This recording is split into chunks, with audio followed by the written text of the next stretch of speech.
Well, welcome to Bet On It Monday Night Football Edition. It's kind of weird to say that during the playoffs, but I love to see that we've got some action for tonight.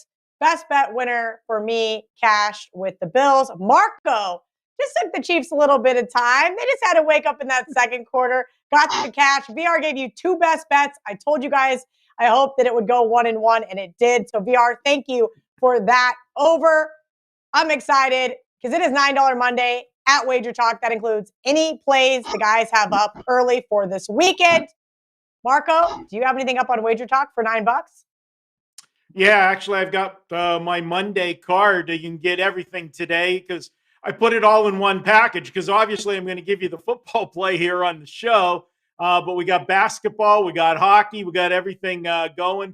Get it all. $9 gets one thing. And coming off a weekend, we split out as far as win-loss record on football this weekend, but I only had one big play. Everything else was 1% and 2% plays, but I had 4% play, Kelly, and that was the 49ers, and they came home for us outright underdog winner, so I was happy with that. And for the Steelers, well, we cashed the ticket with the best bet with that first half wager. Had to sweat a little bit. I didn't count on Pittsburgh getting a defensive touchdown in the first half, but that game went as we thought it would. And my only observation I want to point out from the playoffs week one, the wild card, and this is something that, it dawned on me halfway through, and I wish I would have thought of it a little bit earlier, but we talked about this being different and, with the 18-week season, 17 games and going into the wild card weekend and having the extra playoff games. This week's games, Kelly, played out more like next week's round. We always saw that the favorites dominated more when they got to the better teams. And that first opening round, the teams were closer the wild card weekend. And we saw some of those upsets. And we didn't have that this week. But if you stop and think about it, with the playoff schedule, there was only one bye in each division.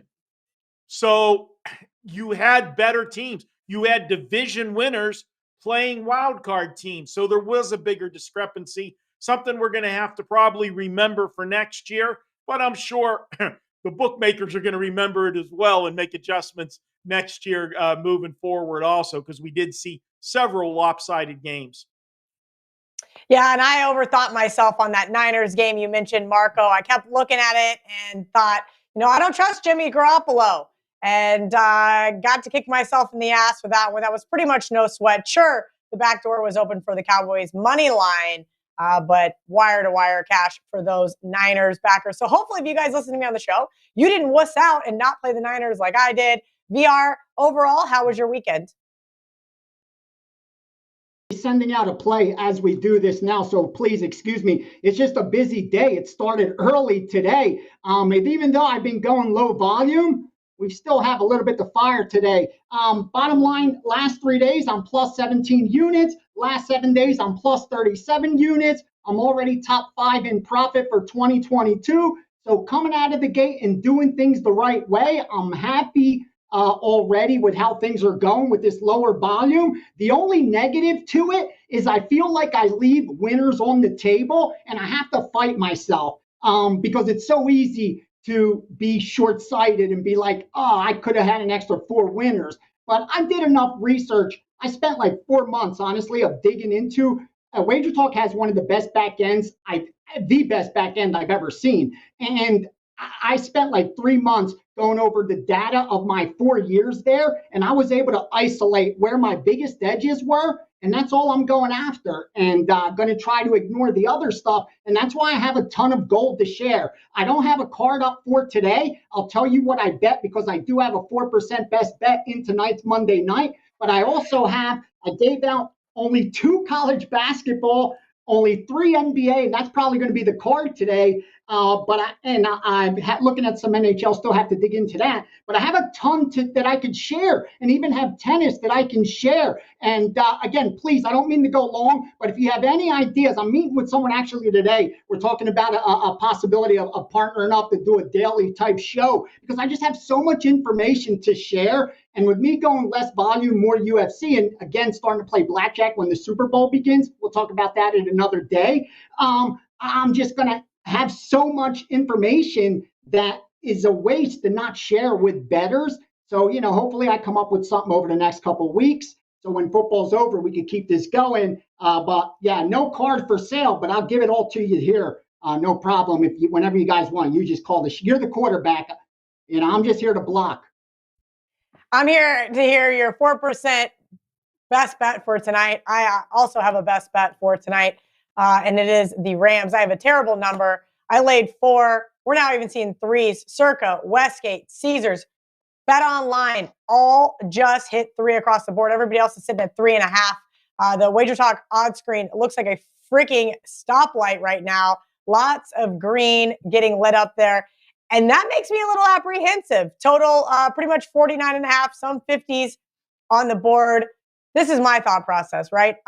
Matthew Stafford, the narrative is he's never won a playoff game. Well, that, my friend, was with the Detroit Lions. And I do have my concerns about how his overall health is. We've heard all season long about his back spasms, yet this dude is still going out there and winning football games. The only concern is throwing an interception here. And I think the flip side narrative is how great Kyler Murray has been on the road this season. As we know, especially as an underdog, Cardinals have been cashing tickets for their backers. But I'm going to take the better defense, just like I did on Saturday night with the Bills. Jalen Ramsey, Aaron Donald, Von Miller, I do think are going to put a lot of pressure on, Kyler Murray. And as we know, he is one of those 3-headed monsters, if you will, in the backfield, because he can run that football. But I do think that he is also going to be turnover prone tonight. If the Cardinals play a perfect game, can they win this one? Absolutely. On the flip side, I do need Matthew Stafford to keep the ball out of his opponent's hands. I know this team has the level that they can play at. That same team everybody tried to give the Lombardi to, I think it was like week 3 or 4, shows up tonight. Marco, who is your best bet for tonight? Well, Kelly, we don't buck heads too often, but we're bucking heads tonight. And we started out at the same denominator, Matthew Stafford, only I'm reading it a little bit different. I feel heading into the playoffs this year, the guy that had the most pressure on his shoulders is Matthew Stafford. Why? Well, you talked about it. They went out and got him to come to LA. This was supposed to be the missing piece of the puzzle. So if the Rams go out and lose in the first round, who are you going to blame? He was supposed to be the savior.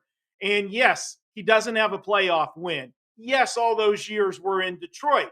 That makes it even more pressure for him because he can't say, well, I had Detroit around me. Now I've got the Rams around me in that great defense. I got offensive weapons around me, Cooper Kupp and such. There's no excuses for Matthew Stafford. He has to get it done tonight.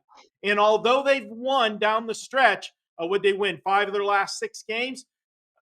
The last 3, there's been 8 turnovers by this Rams offense. If they turn the football over like that, they lose this game. Now, these two teams split the regular season meetings. The first meeting, I'm 2-0 in this series so far, and I think you are as well, Kelly, because the first time we took Arizona when they went to the Rams. Why?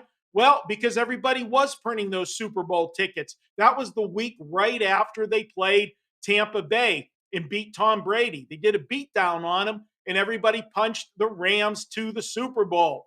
Well, Arizona said, hey, remember us? We're undefeated too. And they showed up and took it to the Rams. That was their statement game. Then in the second meeting, it was a Monday night game, and the Rams got their revenge. And although it was only a 7-point margin, the Rams led throughout that game. We were never in trouble. We had the Rams. We had Rams money line. We had Rams and teasers. It was a pretty sweet ride that Monday night. Now I'm looking at this one tonight, and I've got to ride Arizona. Yes, they're 8-1 on the road this season, both straight up and against the spread. as opposed to 3-5 straight up at home and 2-6 against the spread. They've got the most diverse home road dichotomy of any team in the NFL this season. I'm going to go ahead and take Arizona to get the job done, but I will say this much. If the Rams win this game tonight, I really do believe the Rams can go to the Super Bowl because Matthew Stafford will have that monkey off his back, so to speak, get that win and be able to move forward with that playoff win.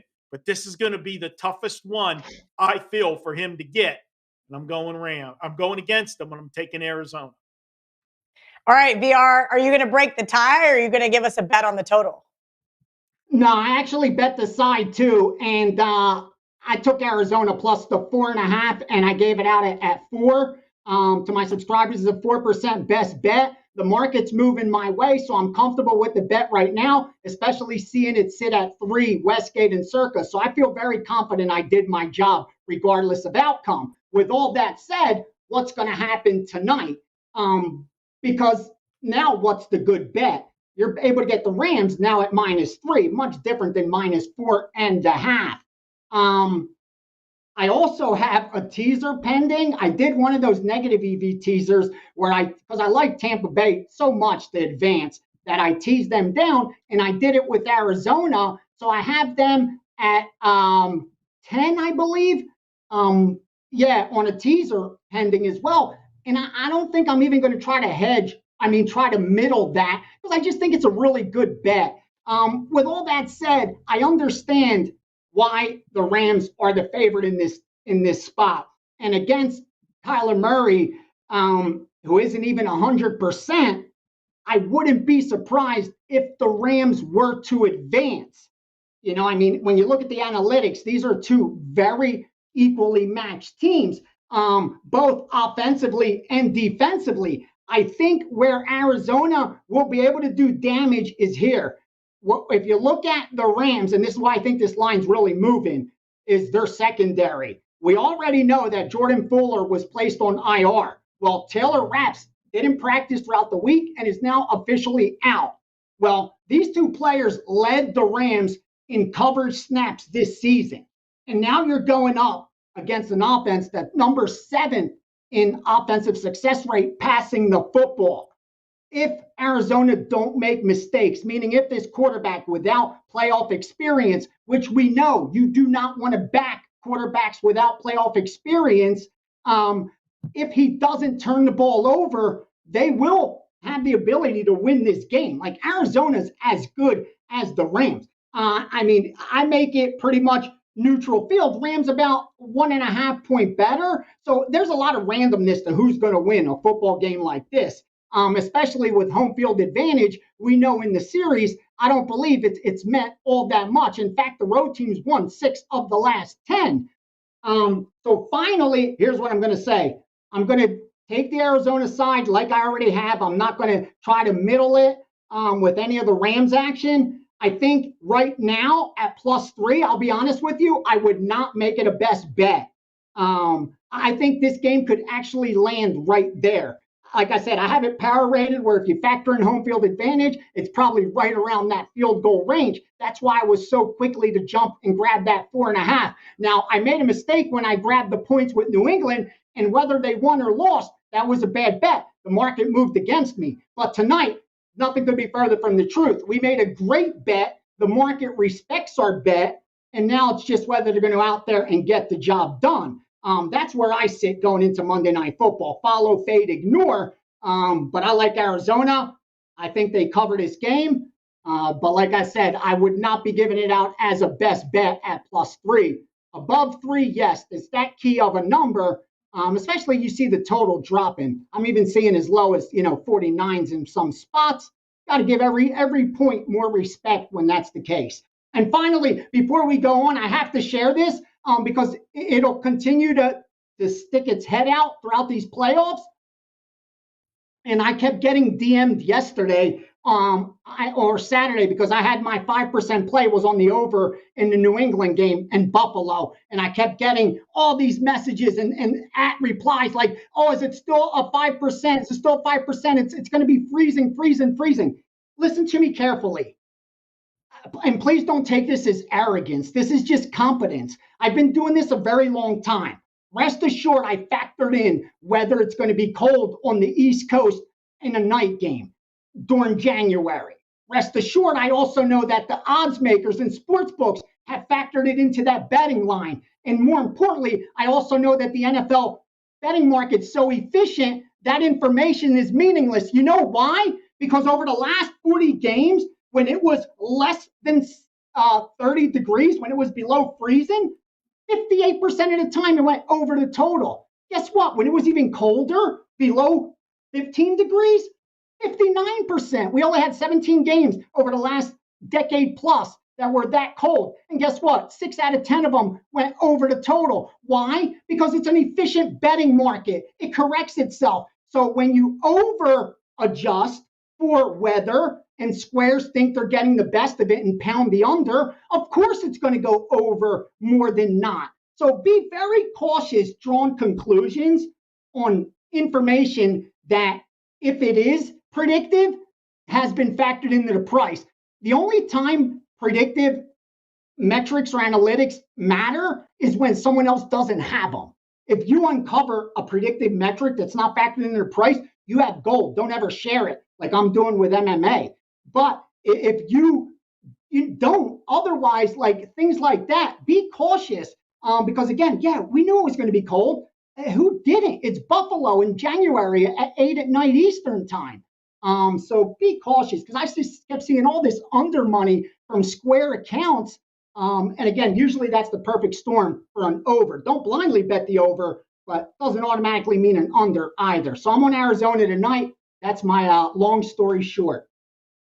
I love it though, VR, because that is kind of what my tweet meant the other night. I had a few too many cocktails with some fans of the Barstool family, and I said, hey, don't bet against Brady. Don't bet against Belichick. It's too cold for Josh Allen. Whatever those narratives are, you rest assured that the bookmakers know those narratives as well. So stick with your numbers. I made Rams a 6-point favorite, and it doesn't look good for me. But before we go, will you share some gold with our viewers?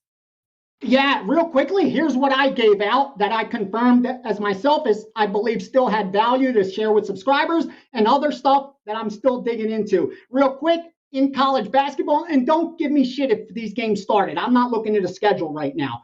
In the extra board, 306116, Mississippi Valley State, +7 and +6. That's a 4% best bet. And then game 859, under 136 and under 137. Utah, Arizona State, that's only a 3% play. And then in NBA, we have 556, San Antonio Spurs, +4.5, 4% best bet. 464, LA Clippers on the money line and -1.5 as a 3% play. And then 559, over 216, Portland, Orlando, over 217 and over 216, 217, and 217.5. Also a 3% play. And then in the NHL tonight, haven't confirmed anything, but they went over 5.5 from the Flyers Islanders, under 5.5 LA San Jose. In tennis, O'Connell -120 over Gaston, and 8112 F. Auger Algami, whatever, but it's like a 3-1 favor, so you don't want that. Real quick, I'll fire off some college basketball games in case they help some of our viewers confirm their own picks. These are sharp. 888 Stephen F. Austin -15, 869 Yale money line +105, 893 Drake -2, 889 Idaho +5, 865 under 136 Charlotte, 885 under 145 Portland, 867 under 134 Murray, 847 Purdue +2, 852 George Washington +8, also George Washington +4 first half. And in that same game, under 62.5 first game, and then extra game junk, Norfolk State -3.5 and under 137, 885 Portland +10.5. 879 NC Wilmington +9, and junk game Stony Brook -3.5. Again, if some of these teams are playing each other, I don't want to hear it. I work for multiple groups. I get all their shit. I put my own mix into it, and I try to confirm what I think has value. And quick NBA extras, they went over 224 Chicago Memphis, over 221 Brooklyn Cleveland Cavaliers, I think that is. Cleveland -3.5. 5-6. I gave you that, the Spurs already. So there you go. You got pretty much everything up until noon Pacific time. That's pretty much what multiple groups have moved on so far today. But like I said, I've got 5 basketball plays only, 1 NFL play out of all of that. Follow, fade, ignore. Right. I'm just here to help you. I'd wish you guys good luck, but I really need to cash this Rams ticket tonight to make up for the ugliness that was double overtime with Illinois. Thank you guys for always hanging out with us each and every Monday over at WagerTalk.com. Head over to the WagerTalk YouTube channel. Check out all the other stuff. These guys work so hard to put out. I don't even know why VR would do this to me. Look at this. This is now my Monday, an entire clipboard that I'm going to spend the next 20, 30 minutes sifting through to see what I agree with. Thank you guys again from Marco, VR, Ralph, myself. Until Wednesday, let's bet on it. Each and every Monday is $9 Monday at WagerTalk.com, and all daily picks packages are priced at only $9, including 5% best bets, normally priced at $35. As an added bonus, any picks packages loaded early for Overnight Tuesday or action during the week will also be priced at $9 until midnight on Monday. So make sure to take advantage of getting these $25 and $35 picks for only $9 before the clock strikes 12 and they return to regular price. Have you checked out all the new handicappers at WagerTalk? If not, here's your chance. You can take 50% off your first daily or 3-day all-access purchase at WagerTalk using coupon code TRYWT. Our new roster of experts is 30 deep, covering sports from all around the world, giving you tons of options to choose from. All you have to do to redeem this offer is go to WagerTalk.com, choose a handicapper of your choice, and use coupon code TRYWT at checkout, saving 50% on your first purchase.